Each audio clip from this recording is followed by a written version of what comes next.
Pengaruh kemajuan iptek bidang hukum, pertahanan, dan keamanan.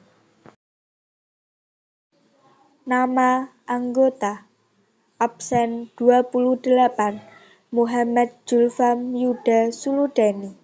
29, Muhammad Nabil Khoirul. 30, Mutia Anisa Maulinda. 31, Novita Diah Pratiwi. 32, Raihan Firzatullah Akhwanda. 33, Rizky Dwi Yunia Putri. 34, Titin Lestari Ningsih. 35, Wahyu Maulana. 36, Yohana Dian Wijayanti.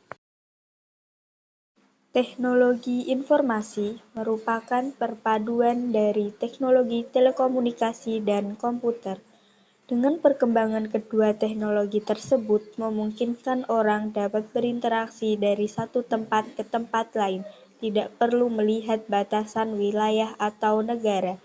Teknologi informasi tidak hanya digunakan di bidang industri ataupun ekonomi, tetapi juga di bidang pertahanan dan keamanan suatu negara.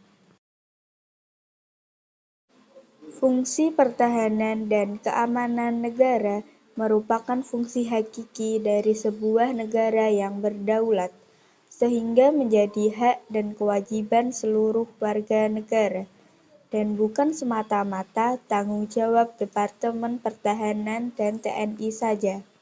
Pemanfaatan teknologi informasi di berbagai kehidupan, khususnya di bidang pertahanan dan keamanan atau militer, perlu diantisipasi perkembangannya karena di satu sisi dapat membawa dampak untuk kebaikan atau dampak positif, tapi di sisi lain berdampak pengerusakan atau dampak negatif.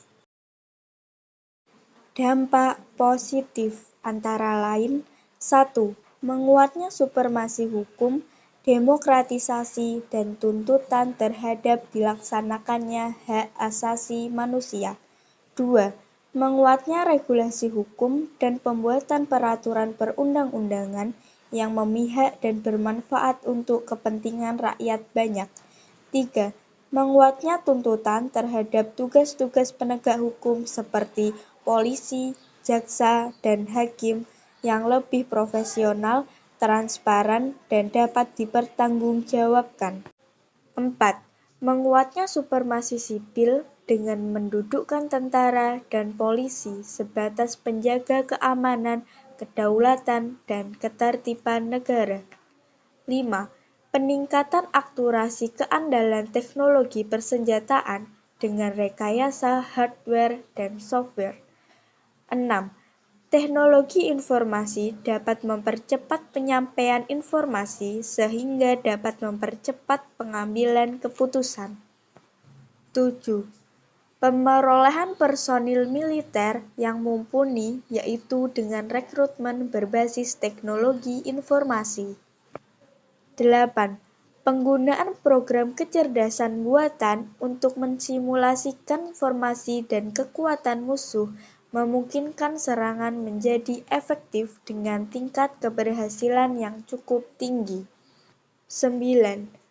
Mencegah terjadinya serangan dari pihak-pihak yang memecah kesatuan Indonesia dan memecah belah yang menjadi perbedaan dalam kehidupan bernegara dengan media informasi, contohnya internet.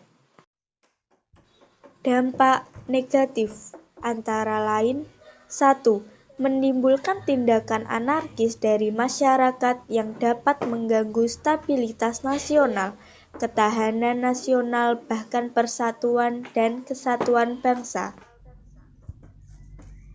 2. Penyalahgunaan satelit oleh para teroris seperti melacak kondisi tempat mereka akan melakukan kejahatan. 3. Melalui media internet, pelaku teroris dapat berkomunikasi dengan sesama teroris maupun untuk mencari pengikut. 4.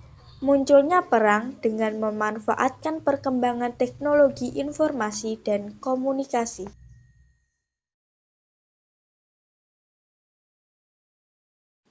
kemandirian di bidang pertahanan, sebuah misi yang tidak mungkin bagi Indonesia. Masalahnya, meski potensinya besar, industri pertahanan Indonesia masih menghadapi tantangan. Pendanaan untuk penelitian dan pengembangan teknologi pertahanan di Indonesia masih kurang. Karena itu, tetap sulit bagi Indonesia untuk mengembangkan teknologi canggih untuk produk militernya, membuat kita kurang kompetitif di pasar global.